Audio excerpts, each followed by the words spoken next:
佢同我講：喂，有個廣告喎，想叫我去 casting。5點半就閂門㗎啦。哇，咁急！我話你跟住話係啊，好急㗎，你快啲過去啦！如果唔係就 miss 咗個機會。咁跟住我即刻哇，即係襪都未着咁啊，即刻過去啦。咁跟住去拍咯，咁啊終於都拍完呢個廣告，就係一個機車嘅廣告，電單車嘅廣告。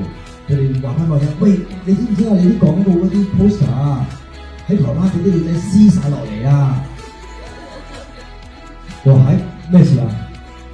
犯法啊？靚仔，跟住唔係啊，受歡迎啊！跟住我嚇係咩？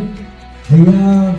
咁因為咁嘅關係咧，咁所以咧喺台灣有一個佢哋嘅經紀人公司，我想栽培你，我想簽佢做歌手。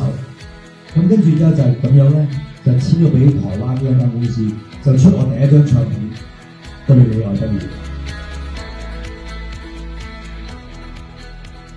由1990年到2000年嗰10年裏邊咧，其實係我差唔多一年裏邊咧出3張唱片。我每日都係要跳舞，每日都係要面對好多唔同嘅新嘅舞蹈，做好多唔同嘅宣傳。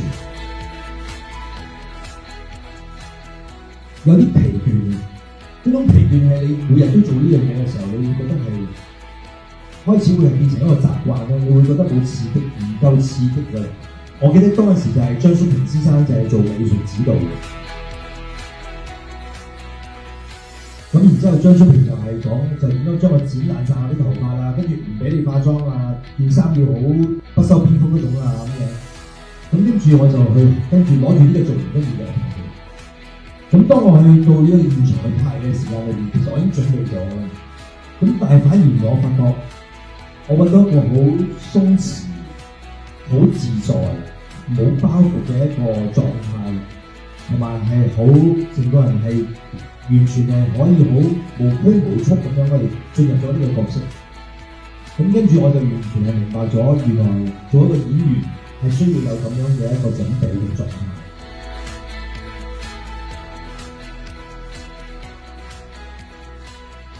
做一個演員，我覺得最重要一樣嘢就係你個觀察力同埋一個想像力要好強。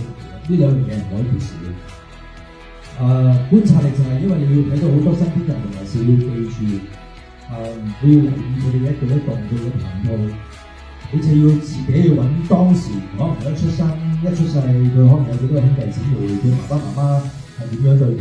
你要係營造好多一啲咁樣嘅條件，然之後建立呢個角色。